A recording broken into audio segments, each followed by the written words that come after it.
Welcome to Speak for Yourself. I'm Jason Whitlock. That is Marcellus Wiley, that dude. Yes, sir. Coming up, Eric Dickerson will be here to address his Hall of Fame protest. And we'll tell you if Lonzo Ball is about to have a breakout year, but we start every show with a Whitlock. So what you got today, big dog? I got a big heaping helping of Baker Mayfield. Eat. The pocket-sized quarterback can dwarf LeBron James. Whoa. You heard me. Whoa. Colin Cowherd's nemesis can surpass Colin Cowherd's basketball man crush. The brazen one can take down the chosen one. That's the power of football. In the most important rookie debut since King James and the Cavaliers took the court in Sacramento 15 years ago, Baker Mayfield rocked the sports world on Thursday Night Football. Forced into the game because of a Tyrod Taylor concussion, Mayfield dragged the Cleveland Browns out of a 14-0 deficit and led the franchise to its first victory in 635 days. Are you kidding me? The whole thing was epic. That is not an exaggeration. Yes, the Jets are trash. Thought it was trash. But so were the Browns before the brazen one took the field.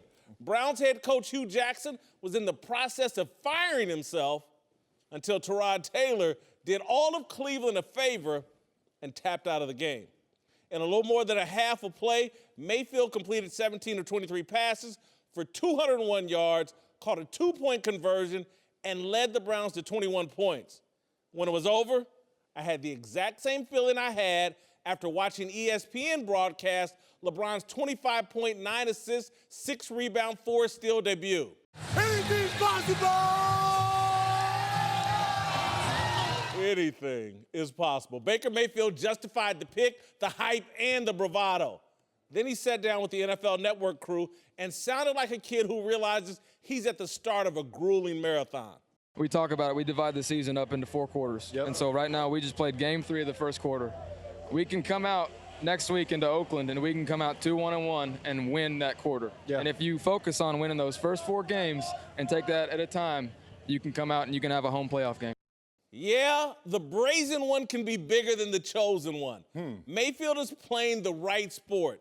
These social justice warriors can continue their football jihad, their war against toxic masculinity, their battle to make basketball or soccer America's game. It ain't happening. The conflict in football is the most compelling, fun, important, high-stakes battle in television. Here's the difference between football and basketball. You can lose the genetics battle in football and still conquer all your competitors. Baker Mayfield wasn't chosen at birth. He walked on at 2 different major universities and wound up winning the Heisman Trophy. People underestimated him as a pro prospect because of his size and his brazen attitude. There's a giant mass of hardcore sport fans who can relate to Baker Mayfield. Junior high and high school football stars who weren't tall enough or fast enough to play in college, Baker Mayfield is their guy now. He's the underdog in an American culture that can't resist the underdog. And just as important, he's playing the sport America can't resist. The sport that makes room for the little guy, the fat guy, the tall guy, the slow guy, the fast guy, the smart guy, and dummies like me. There you go. The brazen one can dwarf the chosen one. That's how I see it as a journalist, Marcellus. How you see it as an athlete? Oh, as an athlete, it's laughable that you even think that Baker Mayfield could compare to a LeBron James, especially in the city of Cleveland, where LeBron James is basically from Akron, Ohio, outside the city of Cleveland. LeBron James has a head start on Baker Mayfield, 23 years young right now, Baker Mayfield. LeBron James said, not only am I from this area, but I was a star at the age of 16. So when Baker Mayfield looks around at 23 and says, oh, this feels good, giving Cleveland his first win in a couple years, LeBron's like, I've been on the cover of Sports Illustrated since my junior year in high school, and you just got on the cover of that a couple months ago. Like, LeBron's lead before Baker Mayfield even steps on the field in Cleveland is insurmountable. You can't catch up. Now, let's not even talk about just popularity, because we're knowing there are two different phases of their careers, obviously. You're talking about the sport and how football is going to give him the platform. The great equalizer. Great contraire, mon frere. Look, football has a bigger economy. It's a bigger sport, but it doesn't produce bigger stars. I mean, just think about it. I give you one metric. Let's just look at social media and followers. Yeah, the fantasy world. You've dived into the fantasy world. Okay. I just thought that people at home who say I like you will actually follow you. My bad. But I think that's an actual. It's littered. Thing. I can start naming names. Everybody thinks they're gonna watch them on TV because they follow them on Twitter. It don't happen. But how about this? Continue. How about the top 5? You can't dispute this. The top 5 social media accounts in NFL. Add them all up. The top 5, Jason. You in the fantasy world. Can I finish this? Go ahead, And Marcellus. you don't want to hear it. Go ahead. Go ahead. You add them up, they're not even half of LeBron James's followers. Gotcha. So we know this from when we first have that unfortunate choice placed on us that I'm no longer in the race to be a basketball player. I must be a football player. I'm sitting there in high school saying, this 6'8" guy is getting way more love than me, and I think I'm a better prospect in my sport than he is. It's always been that way, Jason, that basketball players, because of their platform, because they actually market the stars, they're sitting there on the court in a tank top, no helmet, they are bigger stars. Baker Mayfield doesn't stand a chance in catching LeBron James. He's playing the game that matters, football. 10 million people watched Baker Mayfield last night at the height of that. It's the highest rated game on the NFL network in 3 or 4 years when everybody's saying the ratings have been going backwards. That's football. 2 million people, 2.5 million people watched LeBron's debut in 2003, 15 years ago, before all the cord cutting and all that other stuff. And look, trust me, LeBron is magical. I get it. He is magical, and the sport of basketball is magical, but it's not football. The most important position in all of sports is quarterback. Exactly. In all of sports. Thank you. The dude plays quarterback, and he plays in the league that matters. This is, again, it used to be the heavyweight champion, used to be the king of all sports. It used to be the shortstop in baseball, or whoever the greatest baseball player was the king of all sports. The king of all sports is the quarterback over the last 20, 30 years. Baker Mayfield's playing that position. That was the Browns versus the Jets, and America stopped on a dime to go, holy cow, I got to see this little dude that won the Heisman Trophy that no one even thinks about. That game was very buoyant. Baker Mayfield hit the field. It was electric and was an event. It was an event, and I'll give you all of that. And I will give you even more, as he's playing the most important position in all of sports. Yeah. Agreed. And he's not even the king of that position. That's one Tom Brady. And even Tom Brady in GOAT status is not as popular, not a bigger star than LeBron James. So already that's a mute argument when you're saying you're not even the best in your position or the best in that sport, and even the best in that sport can't compare to LeBron James. It's about being compelling and having a story. Okay. And so because, look, the whole time Peyton Manning was in the league and was at the height of his power, he dwarfed Tom Brady, even though Brady was having more team success. And I've referenced Peyton Manning for a reason, because I've seen this, Marcellus. I've seen this. I'm from Indiana. Okay. The entire time I'm growing up, and if you go study the history of Indiana, our culture as it relates to sports in Indiana was dominated by basketball. Yes. High school basketball and Bobby Knight. And Peyton Manning came in and rode this football thing. And if you go look at Indiana now, he completely changed the culture. It is a football state. Bobby Knight went away. Indiana basketball went away. High school football there is now, it's incredible. Turning out players and the whole thing. That's all Peyton Manning, playing that position, having that. Peyton Manning, you thought you were watching some history when you watched him play. Is he going to be the all-time greatest player? No, Brady ended up beating him out. Yeah. But the magic of that and the magic of this little kid, and who knows, maybe he won't continue it. Yeah. Who knows? You get hurt, anything could happen. But this little dude that's walked on twice at major universities and won the Heisman Trophy, no one thought he could, a lot of people thought he didn't have the right size, the right fit, the right attitude for pro football. He came out and started a story in a city that hadn't won games in 2 years, that if that story continues, trust me, poof. Yeah, trust you. It'll be witnessed, and he'll be on billboards.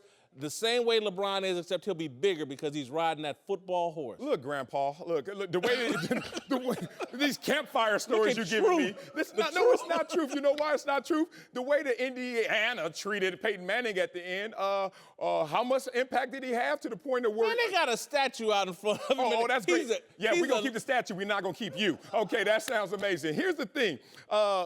Chicago used to be a football town. Then Michael Jordan showed up, and what had happened was... Okay, well, that's a great point because LeBron ain't Michael Jordan. That's the other thing. But continue. Yeah, and listen to this. You want to talk about story and impact in the community. Do you think everyone in Cleveland forgot what happened in Columbus, Ohio, when the same Baker Mayfield, who walked on to 2 major universities, Heisman Trophy winner, decided to put an Oklahoma flag right in the middle of Buckeye Stadium and say, you know what, disrespect this whole terrain? So those kind of things, you're trying to give me story. I could push back with story that says Baker Mayfield has already started behind 8 And then people at Ohio State, if he walked out there to Ohio State, they'd let him dot the I today after what he did last night, and they would celebrate him and love him because of what he did last night. They were getting killed. Their clocks clean. Everybody in Cleveland was ready to fire Hugh Jackson. This little dude trots out onto the field and performs a magic trick. And I'm just telling you, it's football. It's the quarterback. Look at the numbers of people that watched that game last night. Baker Mayfield is potential magic, and if it continues, he will be bigger and more important, particularly in Cleveland, but just in sports in general, than even LeBron James. Look, they would book Baker Mayfield right now because LeBron's unavailable. Because if LeBron doesn't want to come, go get Baker Mayfield. Plan B is Baker Mayfield. I can't believe. Yes, I can't believe you played football your whole life and you don't even understand the sport. You don't even understand the horse you was riding. They watch football teams. They don't watch the individual stars because they don't magnify us to the level of a basketball player. Every football player I know. Play defensive line. He's a quarterback, man. I just said Tom Brady, the GOAT. Tom Brady's looking like, who's better than me? And then he goes to, let's just have this mythological party. And hypothetically, they're all saying, who gets the best seat in the house? Michael Jordan walks in, guess who gets the best seat in the house? Michael Jordan. Then they say, oh, there goes Tom Brady, there goes Kobe, there goes LeBron. Do you think Tom Brady's next? No, he has to continue to let the basketball players sit before he gets a seat at the table. Marcellus, last thing, we got to go. Okay. The problem we're having here is all your houses have been in California. No, that's not true. I lived in Buffalo, Florida. You know how to play. Briefly. Okay. Briefly. All right. You a California New kid. York, went to school. You a California kid. I'm listening. I'm from the middle America. And they build houses in middle America, all this flyover country, that Tom Brady's getting these seats that you think is going to everybody else. Okay. And these seats that Baker Mayfield, if he keeps playing like that, he'll get any seat he wants in any house in between New York and LA. Okay. Trust me. All right. Stick around. I trust you. All right, welcome back. I'm Jason Whitlock. He's that dude. It's time for some big stories. Let's start in New England, where Josh Gordon is trying to leave his troubled past behind after joining the Patriots. Gordon is expected to make his debut this week, and Bill Belichick was his usual chatty self today when asked about Gordon's problematic history. Josh has a history of substance abuse, something he's spoken openly about. So I wondered how you keep an eye on a guy like that and make sure that you keep him healthy mentally and physically. Yeah, I wouldn't talk about another player's personal or injury situations, so I'm not going to do that. All right, well, not everyone is being as quiet as Belichick about Gordon's past. I love With Peter King saying, quote, "The Patriots are a proud franchise, and I realize what I'm saying is a little bit idealistic crapola, but the Patriots should not be in the business with Josh Gordon. He is not worthy of this franchise."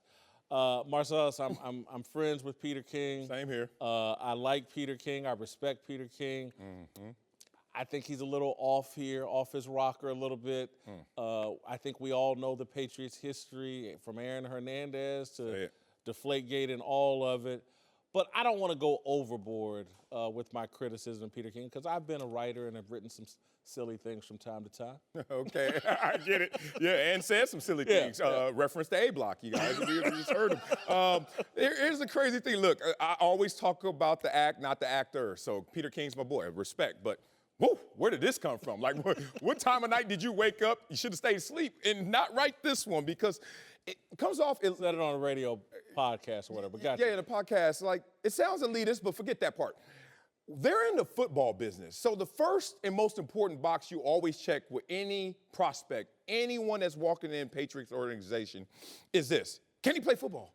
And not is he a choir boy, does he have the character I desire? Because you named it: Aaron Hernandez, Dante Stallworth, Gronk, Ocho Cinco, by personalities, the two biggest gates in NFL history, Spygate, Deflategate. Like, the Patriot way, sometimes the narrative gets a little glossier than the reality. And I think right here is another example of you must qualify by personality, by internal fortitude instead of by ball efficiency. And by ball standards, there's a lot of potential still in Josh Gordon. I felt like another friend of mine, Mike Lombardi, who worked in the Patriots organization, worked for the Browns. I thought he was on more solid ground in his criticism of the move. He thinks that Josh Gordon and football's not important enough to Josh Gordon. Why would the Patriots want to be associated? The Patriots just care about football. He feels like it's a wrong fit because football's not important, and he's going to the organization where football, they just try to focus you on that. I thought that was more solid ground than to suggest that somehow the Patriots have carried themselves in a way that it's beneath them to get involved with Josh Gordon. And the other reason why, and again, I really respect Peter, but I just want football, for me and a lot of people at the Pop Warner level and a lot of people when their initial entry into football, it's a bit of a ministry. It's a way to reach out and help troubled boys. Yeah. And so keep them off the streets. Right. Right. When you come from Compton and the zip code I had in Indianapolis or whatever, Yes. football and male role model figures through football, very important, and it's about helping people get through their issues. And so, look, does that mean you get in bed with everybody? No. You know, O.J. Simpson, Aaron Hernandez, Ray Caruth, there's guys that obviously, you know, have done some awful things, but I don't think Josh Gordon has done anything to disqualify himself from a second, 10th, 12th chance to find a better place. Totally agree. This is about changing someone's values and what they think is valuable, because that's what you give attention to. So it's not a love affair here. It's about a paradigm shift. And you talked about it, the ministry you get from football, the discipline, how it keeps you from being idle and on those streets or in other situations. That's all he needs, it seems. And that's always the effort of a coach or organization who has someone who's a malcontent. You say, let me change what you think is most important. Now, you love both things, and that's the whole purpose of trying to have structure and discipline, is to restructure and organize that paradigm. So put football first, and let's drop all these social and other things that are you're medicating about. Let's get that out the way. And the Patriots have been successful doing it. The Dallas Cowboys have been successful doing it. They also have failed at times. All right, to a big NBA story where Magic Johnson hasn't lost faith in Lonzo Ball, saying his one-time franchise savior is poised for a big year after fixing his ugly jump shot. He's going to be ready to have a breakout season and build on what he did last season, because it was only a couple of things he had to do better. And so that was drive it to the basket and finish and get the mid-range in terms of really the get his shot where he's on balance. It's not his shot. He just has to be on balance. I'm excited for Lonzo, and he's going to be fine. All right, he left out the third thing that he needed to get together, and that would be his dad. And that's why I kind of like Magic in this instance. And he's doubling down. The first time we talked about him, he put him up in the rafters. He's going to be an all-time great. I don't blame him for doubling down. If this is an indication that Magic's going to pipe up and LaVar is going to pipe down, I like this. If Magic's going to be his biggest champion and supporter and mouthpiece, bugle horn, whatever, I prefer that. And let's let LaVar play the background. I like the move. I like him doubling down. I like the support of Lonzo Ball. Lonzo Ball had a historic rookie campaign despite all of his shooting issues. Did you say a hilarious rookie campaign? I said historic. You ready for this?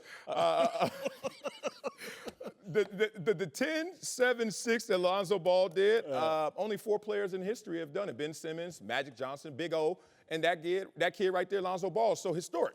That said, Lonzo is a very mature young man, and he's shown that maturity before. He had in the rap song. Great album for an athlete, too. Don't sleep. He's shown his maturity 2 times that I said, you know what, any challenge you pose to this kid, he's going to accept it. The first one was when they lost in the tournament to Kentucky, and he sat in the locker room and they said, so what's your next step? What's your next move? You know how all players want to send the Hallmark card. I got to consult with my family and see what's best for me going forward. Lonzo's like, I'm out.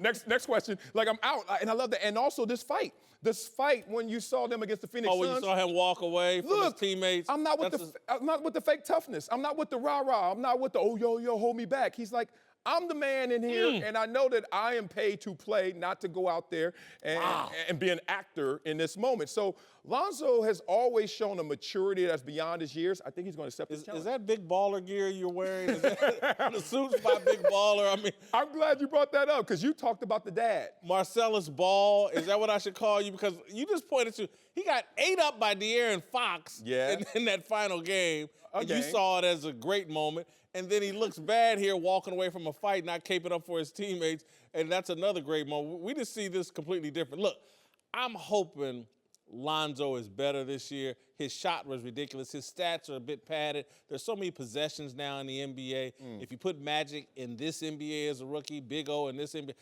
their numbers would look ridiculous. But I'm hoping that they've made some progress with Lonzo Ball. I'd like to see him do well. Yeah, let's get back to dad. You said I got on a LaVar Ball jumpsuit right here.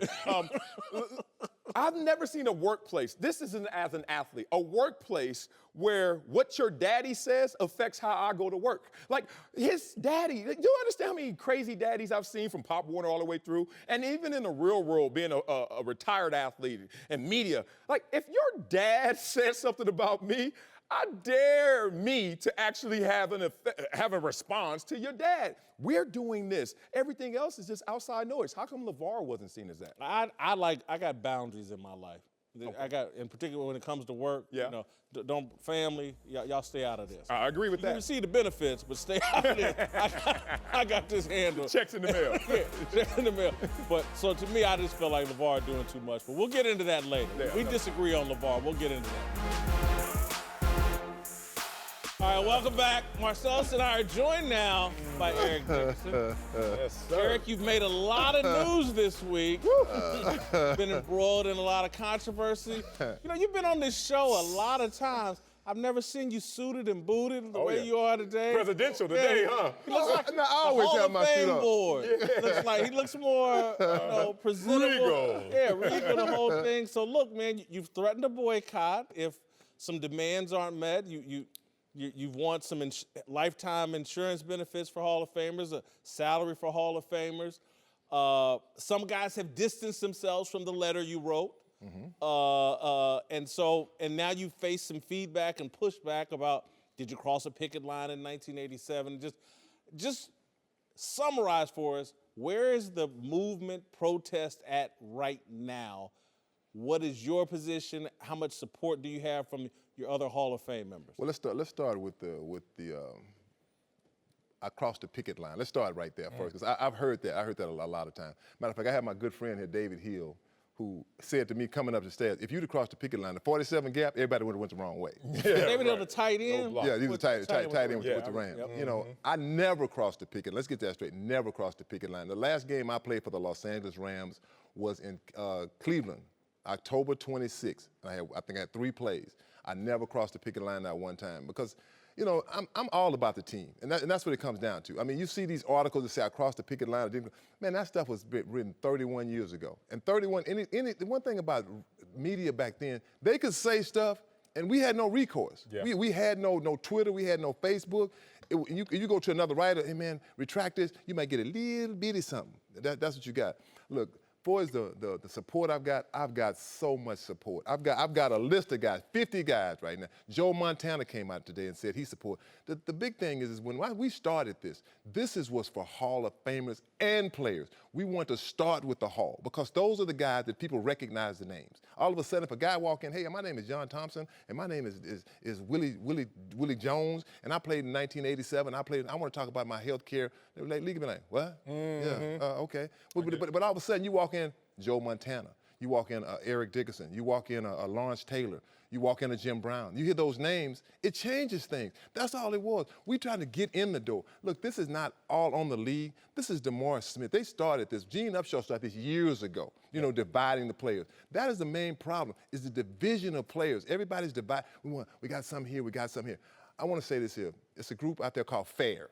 That's the John Riggins group. I talked to his wife, Lisa Marie Riggins. We're talking about joining forces because they're doing this. They want to do the same thing. You probably, a lot of people never heard of them because you don't have the big names. That's what it comes down to. It's and I hate to say it, and I don't look at myself, it's the star power. My main thing here is to try to help the players. You might not like how we did it. You might not like the message, how it came out, but you know what? When somebody shoots in that, what do? You look up, where's that shot come from? And that's what it is. Okay. People are talking about it. Well, Eric, they are talking about it. And you said you have a long list of people who support you. There's another list that I have. There are people who are criticizing, not the cause, but maybe the messaging and how it was relayed to the public. I'm on that list. Okay. Let's talk about, you said division and how the NFL is dividing this situation and this cause. There's even division amongst the Hall of Famers, in particular Jerry Rice and Kurt Warner. So can you explain to us how come there's not even solidarity in the Hall of Fame committee in terms of this message? That's an easy question to answer. Oh, all right. I'll take the responsibility for Kurt Warner for sure. Kurt said, I'm with it, Eric. I'm with it. Okay. I'm going through 7 drafts that night, going through all the drafts of it, trying to make sure, okay, the name. The letter, going through all the drafts. Kurt Warner said he supported it, but he's not on the board. He's not on the board. Okay, what's the difference? He's not on the board, but he supports it. Jerry Rice now. I'm listening. Now, Jerry Rice is a little different. Lawrence Taylor called me yesterday. He said, Eric, I heard what he said. 2 other guys say, I heard that. I said, man, and I'm not throwing, you know what? I'll take that. What did he say? Yeah. You know what? I don't want to throw a guy under the bus. Let's put it like that. I'll take it. But let's just say this here. Other people standing there, not just Eric Dickerson, heard that. Because LT, he don't never call you for nothing. That's his golf. He said, man, you tell me, blah, blah, blah. I say, hey, man, you know, and it is what it is. Okay, okay, I don't want you to throw somebody else under the bus, but people are not just attacking individuals and saying, hey, they're not with you, they are with you.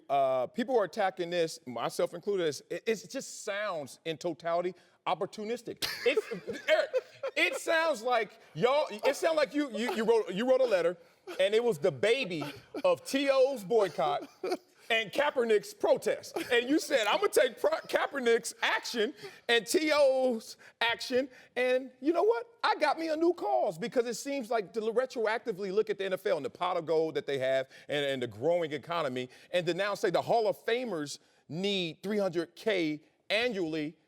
Why that message, and why does it sound opportunistic? First of all, it's never opportunistic. It's not about an opportunity. I mean, this was never like, okay, you know what? So he did that, and we're going to take T.O. Man, it had nothing to do with that at all. Nothing to do. That Kaepernick thing with the Nike, this was way before that. This was even before, this had nothing to do with that, for sure. This was way before that, for the Nike deal. T.O., we're talking about taking a knee and how that turned into $90 million from the NFL, and now you're saying we want $100 million from the NFL annually? You know what? No, let's go with let's forget the number. It's not even about the number. It's not even about a number. When you don't negotiate, whatever the number is. I look at this here. Roger Goodell, he makes $40 million. He makes 40. LeBron Smith makes $5 million, $8 million annuity. What about those guys? You know, these guys deserve this. We don't care what the number is. It ain't about it. It's not about the number. Like I said, don't get caught up on the little bitty stuff. Hey, you know what?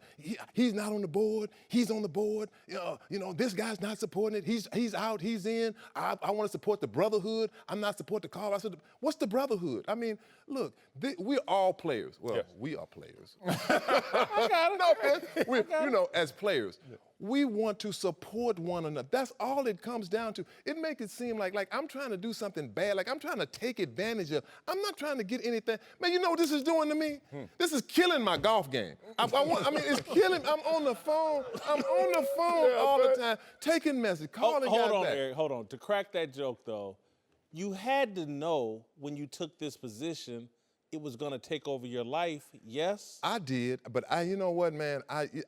Yes, I did. I got to say, I probably figured it would. I just didn't know. Do you regret it? Absolutely not. Okay. Not at all. Are you surprised by the negativity and the negative feedback? First of all, you're going to always get negative. If everybody's positive, okay, you got to, okay, what's going on? They're finna get me somewhere. It's like I'm walking into the room to get made, and I walk in, all right, where's the guy? There's some plastic on the floor. You know, they're finna wrap you up. Yeah. So most definitely, I expected this. I mean, but the thing is we're trying to do something good for the players. And every player, I'm going to say this again, every player that played in the National Football League deserved health care and a proper pension, not these joker pensions of $250, the $700 to $800. The guys that played 13 and 14 years. It's wrong. You don't see Major League Baseball sitting up having this conversation. Let me ask you this. Or basketball, yes, sir.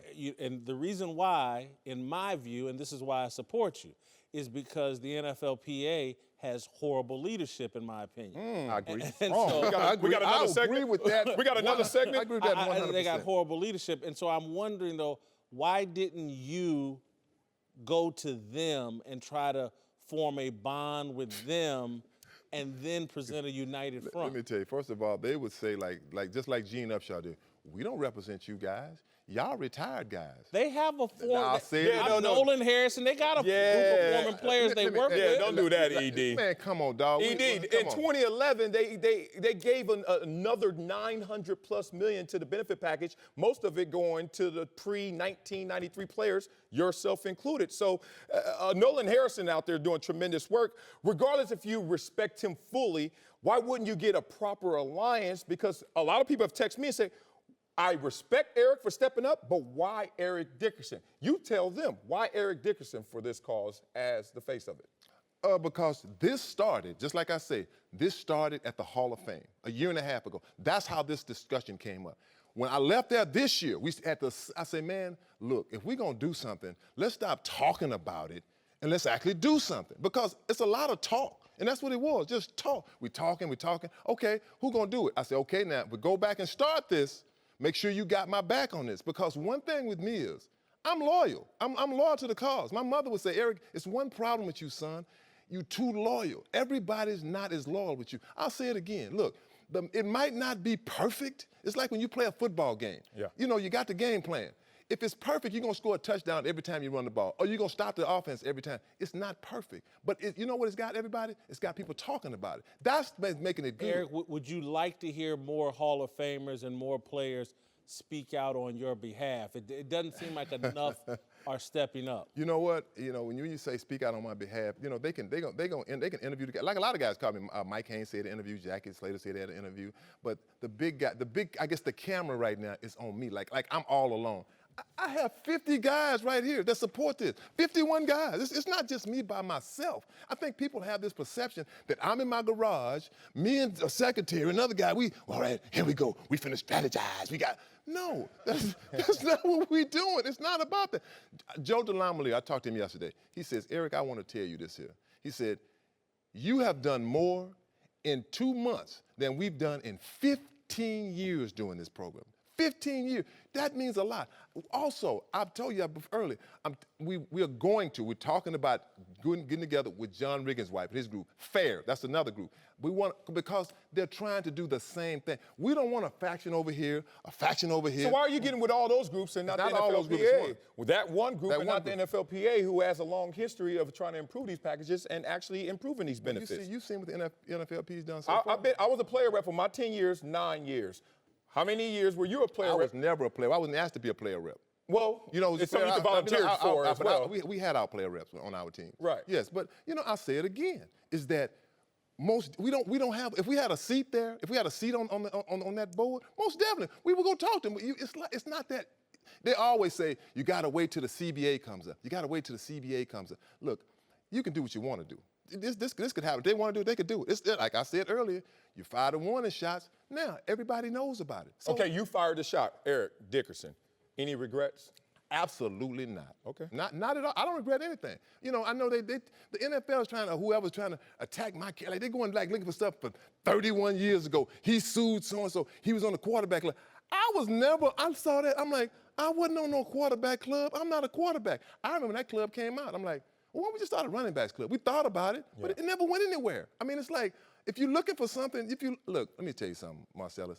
I'm not perfect, by no means. Yeah. You're not perfect. The viewers out there, nobody's perfect. This is not a perfect plan. We just want it to work. Here's the thing that you put in that letter that irritated me. And again, Eric, I want to be clear. I support what you're doing, and I understand why, because I think the leadership at the NFLPA from DeMaurice Smith is bad. They're running out fighting to take a knee, but not fighting to help some of these guys that actually need some real help. But when you put a line in there, we're not going to celebrate 100 years of exploitation, man. That's where you lose me, man. Yeah, that's charged.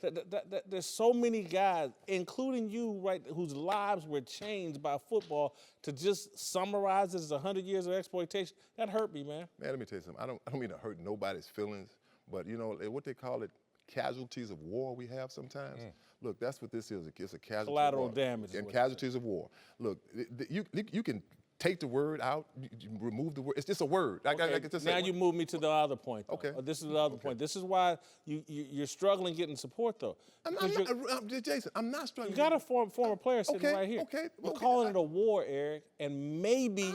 I said casualties. I know, but that's characterizing it is, really, it is. There needs to be more partnership and more understanding to get the results you want. If you go to war, they're going to bring out their guns too. And they got big guns. And we know their war chest. And that's one of the things we learned in our player association meetings. Their war chest, they have more missiles. We're trying to get it in collective bargaining. That's what that experience is about. One thing about the NFL, and it's been, I think, our downfall, is that we can't get the players to stick together. And that's the biggest thing. I think that's our, and just like this deal here with the Hall of Famers, this is why it's such a small group of guys. That's why we started here, because a small group of guys. And really, in a sense, what are we losing? I mean, they can't suspend us. Right. They can't fine us. They're going to come take our jackets. They're going to come take our rings and stuff. That's why we want to start here first, to try to get it going here. And then, like I said, we want all players to have this. Every player, not just us, but let's just start here first. Well, let's start here.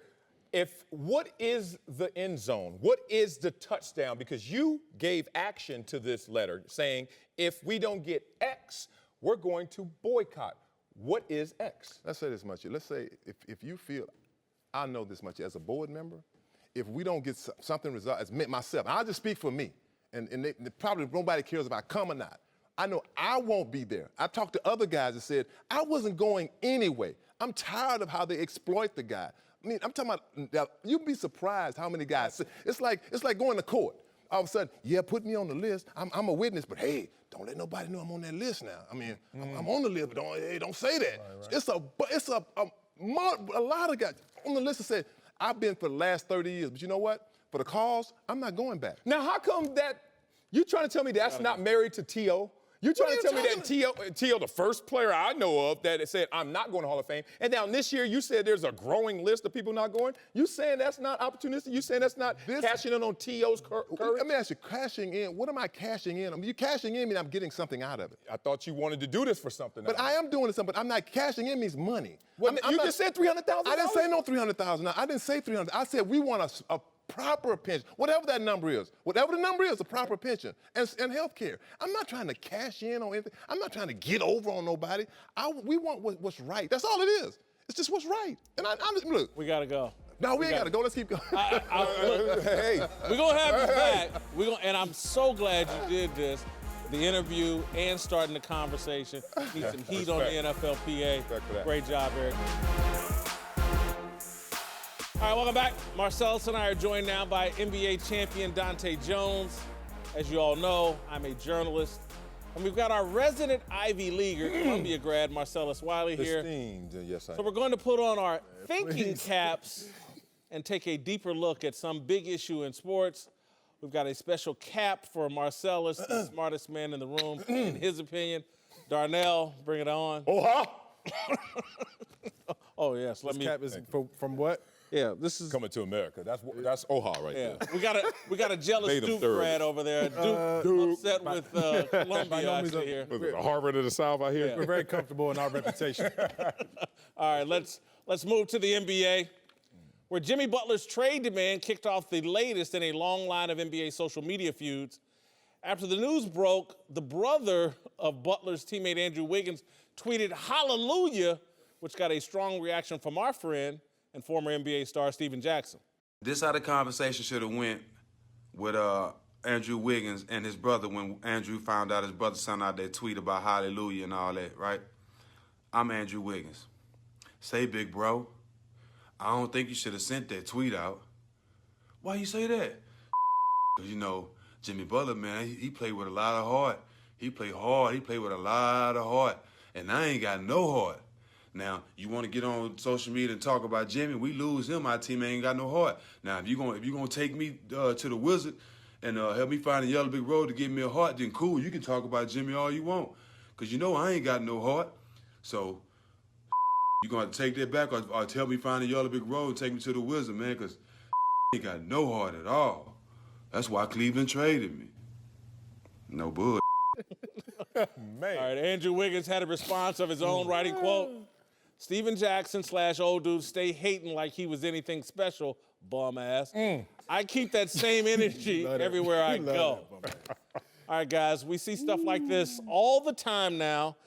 Athletes have taken to social media like fish have taken to water, and we know more about what these guys are really like than ever before. As media members, we get stories out of it. As fans, we get entertainment out of it.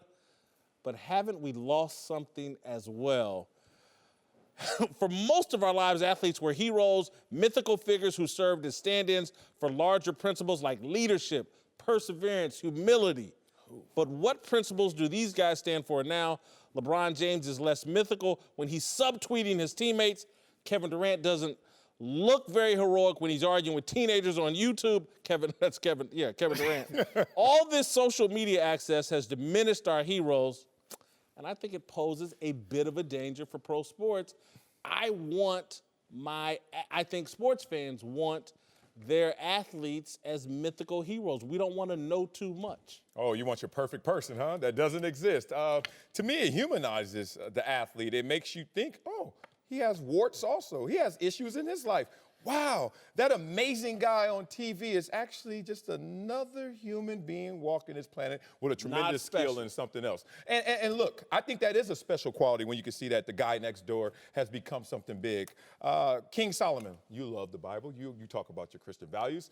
Nothing new under the sun. For an athlete like me, Dante, these experiences are nothing new. We saw them. I understand the masses weren't privy to that information and to those optics, but to me, this is nothing new. If anything, it humanizes them.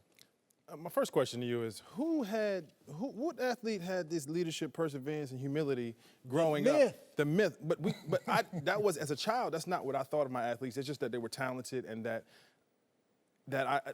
something I could aspire to be, and that they were the best at their crafts. However, the humanization of the athlete has been great for their brands, monetizing their brands, being able to make more money, having feeling like you could be that person, you could dress like that person, you could do these things, and that has been the positive effects. But it's been monetizing also their charities. You saw what J.J. Watt did in helping those people out in Houston. Those things have been positive. Social media has brought all those positive things for the athlete. And I think the negatives, yes, as you've said, those are things that we have to watch out for as athletes, because your feelings are getting drawn too far into it. I think when we had athletes as gods, as heroic figures, the fall from grace was too far, because when we saw them as that high and when they showed their humanity in the news at that point in time, it was a tough fall, and it was tough for people to see their guy go down like that, and it was a big blow. But I think now it's better for kids to see these athletes as humans, because it's something that I could be and it's something I could grow into, and it's something that is reachable rather than just being something that's just out there. Stick with me here, both of y'all, for a minute. This is like a new thought in the moment. As premier, top-flight professional athletes, you spent 14 years in the NBA, 10 years in the NFL. And so from probably when you were, particularly you playing at Duke, 18, 19 years old at Duke, all the way through your professional career, to me, you're kind of removed from being a fan. Okay. And I think, you know, at Columbia, it's hard to, but 10 years in the NFL, you're removed from being a fan. And so your thoughts about sports aren't the same as a fan. True. And so that's where I think y'all may be missing my conversation here in terms of fans, and which I was a fan throughout my whole life, throughout my whole college football playing experience. Never thought a minute about the NFL once I got to college or whatever. And so I'm saying for fans, it's important that we not know too much, because once you start knowing too much, you start figuring out things you don't like. And it's not just the enjoyment of the play. It now becomes, you know what, this person thinks this or does that. He's got, you know, I've seen some things that make me disrespect his character. And so now we're not just enjoying the experience, we're thinking about you in a way that I don't think it undermines the popularity overall of the sports, maybe. But what I've learned from the fans, that the hate is something that fans go back for more than the love most of the times. The things that I don't like about that guy draws me to him, and the more that I can dissect him, it gives you a different interaction with these guys than just the love. And that's better for fans, because fans can now engage with the ones that they hate and engage with whether they love. They have a full engagement rather than just on a love perspective of just admiring. Yeah, it's the love or love to hate. Floyd Mayweather cashes in every single time on the hate element that is a part of his camp, as much as the people who say, hey, you could be in a phone booth with the guy and never touch him. I love Floyd Mayweather. For me, I understand where you're coming from as a fan. I agree with that. The fans are now in a different reality. And the alternate reality is social media. It's made what you do and what you did a little obsolete. We used to get our messaging from a reporter. We used to get, hey, you got to wake up the next day to watch the highlights or read the paper, and they told you what happened. Now, just tell me who's on the team. Let me follow him on IG. Oh, I know what's happening in the moment. Before he's off the field, I already know instantaneously what is occurring and the emotions behind it. It's a completely different storyteller. It's the athlete now, not the journalist. Get it. Yeah. But that is not my position in this conversation. I think you've raised valid points that social media has changed the journalistic profession. Look, I'm a hardcore journalist. Truth be told, you know, my dream was to be a sports writer my entire life. Had to transition because the things have changed the way you're talking about. Let me give you a different analogy of what I think is going on here. And it's more playful, but it's serious. It's like dating a guy or a girl, and you know them on a surface level. You're not waking up with them, seeing them first thing in the morning, seeing the imperfections and blah, blah, blah. And you're not 10 years into a relationship where all the shines are, oh, you like that, huh? Infatuation stage. Yeah, I know and you deep off into that, and it's like, let's just survive this relationship rather than have that passion we had at the beginning before I knew everything about you. That's where I think, again, these guys are exposing themselves in ways through social media and Facebook, and they're building up their little individual brands and preaching to what feels like a huge choir, but it's actually a small choir that's following them, and they're missing out on the masses because we know too much. Dante, wasn't he warned as a kid, at least I was, never date your fantasy? Because if you're going to find out, it's just a normal person. I mean, what's you tripping on? And one thing that made me fall in love with my wife, and I think that one thing that makes fans fall in love with athletes even more now, is her imperfections. Yeah. The fact that she's not a perfect person. Yes. The fact that she struggles with them things and that she fights through them and she perseveres. And that's what made me fall in love with her more than what I saw on the surface level. So I think finding out more about the athlete and finding out they're not this thing that is not able to be achieved makes the fan engagement even better. I think we increased it. Whether it's in real sports and Muhammad Ali and his struggles that seemed like it was front page news and people saw the ups and downs of his career and his sacrifices, or even in movies, Rocky. Like, I remember being a kid loving football, knowing football was my way, but falling in love with Rocky for one thing. The dude wasn't perfect. And I was like, yo, he's finding ways, and it energized me. It made me feel fully motivated. I could be somebody that's not perfect and make it. So there's some things athletes have been doing. Kevin Love and some other athletes have been talking about mental health issues and their struggles with depression and things like that. I think that's relatable. But when I'm looking at NBA players talk crazy to each other, and I'm looking at Antonio Brown or just guys just flossing and living irresponsibly and things like that, I don't think as a fan, it doesn't make them more attractive. It makes them less attractive as opposed to some of the struggles and obstacles they've overcome that make them look good. You got to take the good with the bad. I think, yes, you're absolutely correct on that one. I think that we have to try to minimize those interactions with fans, but also on the flip side, you get to see the struggle of the athlete, the work that the athlete puts in, his home life. You get to see a different view of the athlete. And I think that full picture is what helps people survive in their own lives, that they have to work hard too, that nothing is given. It's just not a talented person that God-given ability. No, this athlete puts his blood, sweat, and tears. He has a family that he has to hold up to. And that is what is increasing this fan engagement, in my opinion. All right, welcome back. We're joined now by Fox football analyst Dave Wannstedt and D'Angelo Hall. Let's return to Cleveland, where Baker Mayfield dazzled Browns fans en route to the team's first win in almost 2 years. Meanwhile, the other rookie quarterback, Sam Darnold, looked like a rookie quarterback, unable to do much of anything in the second half as Baker dragged the Browns back into the game. Afterward, Darnold shouldered the blame for the loss. You know, for me, from my point of view, I just got to play better. Simple as that.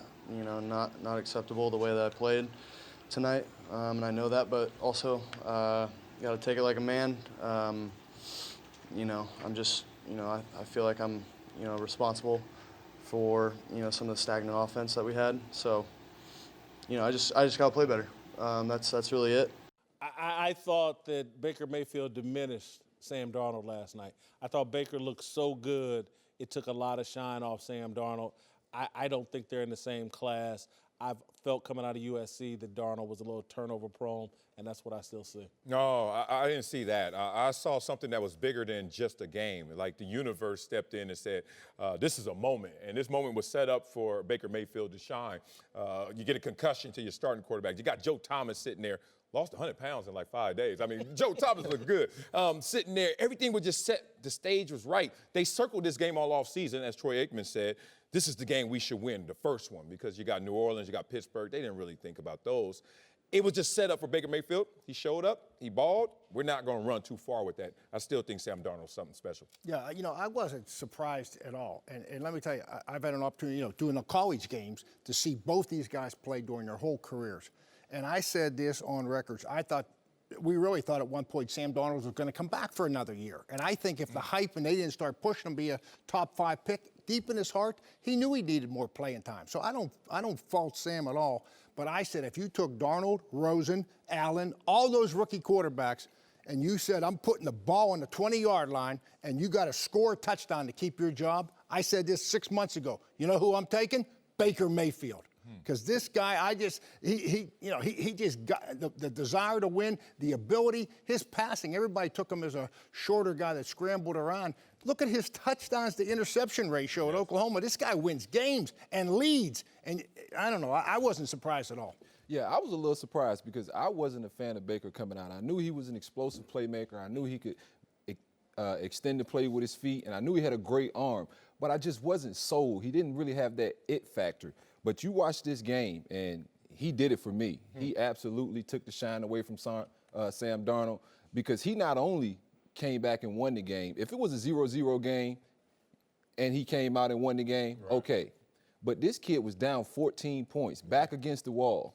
And to come out of that hole and then propel them to their first win in so long, yeah, it's gonna be hard to follow that. I felt like I could feel the love of the Cleveland Browns players for this rookie quarterback that had never even played. I said that before too. when Tyrod was out there, and I know everyone always talks about the admiration and respect guys in the locker room have for him, but the team didn't look the same. They didn't play as hard. Guys weren't running routes. They didn't block quite as well. And so maybe all that hoopla we've heard, the reason they drafted him is because when he steps in the room, he lights it up, he changes it, people want to play for him. I saw that, and that's invaluable. You know, the advantage that he has, when you look at just the big picture, and I just look at it from a coach's standpoint, you got Tyrod Taylor. I mean, this guy is A+. He's going to be a huge help to Baker Mayfield. I mean, he really will. I believe that. I think they've got a great relationship. And you got that defense from Cleveland, right? Yep. That's going to give Baker Mayfield a chance, too. I just think, I hate to say this, I don't know if they're a better team or not. I'm not going to go that far. But Baker Mayfield has a lot of things, I think, that give him a chance to maybe move forward a little bit quicker than Sam in the situation. I like how you brought up the relationship because I see a parallel between what Alex Smith was able to do with Patrick Mahomes for that entire year, and now you can see a stable quarterback protects the ball. Tyrod Taylor, same kind of situation. This takes me back to when I played, and game recognizes game in the locker room, and you can see the energy change once Baker hit the field. Doug Flutie, on our roster, shorter. No one thought he had a chance, but we saw him in practice. We had Rob Johnson, who was the statuesque. USC quarterback. Looked the part, all that. Yeah. And I tell you, we were 0-3 with Rob at quarterback. He gets injured. Right. We win 10 games and go to the playoffs after Doug Flutie becomes the quarterback. It changed. Something about the energy. It's just instantaneously, everything changed. I saw it last night. Sam Darnold doesn't have that energy, man. He may have the arm talent, he may be a good player, but he don't have that little something extra. He got moxie. I can't go there with him. Yeah, he has moxie. He doesn't have Baker Mayfield moxie, though. Like, we talk about being a defensive guy, you tend to not really like quarterbacks. But Baker's the kind of guy watching him interact with these guys that you want to hang out with. And he would hang out with you. It's almost like, and I'm sorry we got to go on this, but it's almost like the difference between Allen Iverson and some other point guard, Kenny Anderson, who Allen Iverson just had that little something extra. And Baker Mayfield's got it the same way. All right, thanks, D'Angelo and Coach. All right, welcome back. Sure. Marcellus, you know I can't stand what's going on in social media. I've heard. So we've got our social media manager, Darnell Smith, here to convince me it's not so bad. Yes, sir. No Ball State shirt today, Darnell. I had to switch it up. I got some moves to make after work, so I won't be able to go home. Friday, it's the weekend, baby. Yeah. It's not the low-budget Ball State. Come on now. I got my towel right here, and I got to represent every day. So. You're distancing yourself from the program. No, episode. I'm not you, Marcellus. Until you wear Columbia shirt, I don't want to hear it. Good point. What you got, Darnell? Yeah, let's start with your new man crush, Baker Mayfield, whose comeback win got everyone from LeBron James to the Cleveland Police Department tweeting their excitement. But some of the biggest reactions came from after the game when Coach Hugh Jackson addressed the media. Check this out from Cleveland radio host Chris Fedor. Hugh Jackson on whether Baker Mayfield is the new starting QB. I have to watch the tape. A lot of people were teasing Hugh for that same watch the tape line. You guys okay with people mocking Hugh Jackson for this? I have a big problem with it. This is why I can't stand Twitter, and this is why this gets a whole big can of Twitter off. I watched the entire press conference. Yes. Hugh was effusive in his praise of Baker Mayfield. Hugh just didn't want to, on a day that Tyrod Taylor got hurt with a concussion, announce, oh, we got our new starting quarterback and make a big deal out of it. And then if you understand Hugh's position, with John Dorsey really controlling things, they hired an offensive coordinator for him. Hugh's got to go through proper channels before he can make that announcement. So this is a whole little fake controversy making Hugh look like he said something stupid when he really didn't. Preach. It's not the time to dance on the grave of Tyrod Taylor as a starting quarterback, more than likely. And it's also something that you have to take upstairs. And people don't know about the NFL experience. It's not just always the best 11 out there. They have to sit at a round table, and it's the owner, it's the GM, it's the capologist, it's community affairs, marketing, and they all get to vote on, is this the time, for obvious reasons. So I think he has to take it upstairs first. Darnell, what's next? Yes, let's move to OBJ, who we talked about yesterday after he tweeted how upset he was about getting randomly drug tested for PEDs. Well, he got on Twitter last night during the Browns game and might have given those drug testers some more ammo, replying to an NFL Network tweet showing Cleveland's first touchdown with this bunch of nonsense. Huh? Hoobada. At hang it come through. Does this explain Odell's random drug testing? Maybe a little bit, but nah, I'm not going to make too much of it. I've sent out some silly tweets, but I normally delete things like this that make no sense, but maybe he did it on purpose. Yeah, I think that he's actually having fun with the random drug testing. He's like, oh, y'all really think I'm that guy? Got something for you right here, because he doesn't have any kids, right? So that would only explain when my son gets my phone, oh my God, if I send you a text, it wasn't me. That's that's the son text, like the 3-year-old text. So I think it ends with RVU or RVD. Yeah. And, you know, in Kansas City, I knew the RDVs, Road Dog Villains, 57th Street Road Dog Villains. Shout out to my boys in Kansas City. You gangbanging? Right. Rappers, man. Oh, okay. 57th Street Road Dog Villains. Yeah. All right, I'm about to say, Big Scoob in the house. It's a different shoe. Right. So we gangbanging. Look at it here, ain't it? Oh, man. Let's move to college hoops, where former Louisville coach Rick Pitino joined Twitter and already has more than 16,000 followers within a day of his first post. Whitlock, I thought you might actually like this tweet. Check it out. For years, I've stayed away from Twitter because there was very little positivity. I would stay completely away from cynicism and destructive words. I hope to bring a spirit of optimism, which is so needed today. Y'all think Rick Pitino can actually fix Twitter?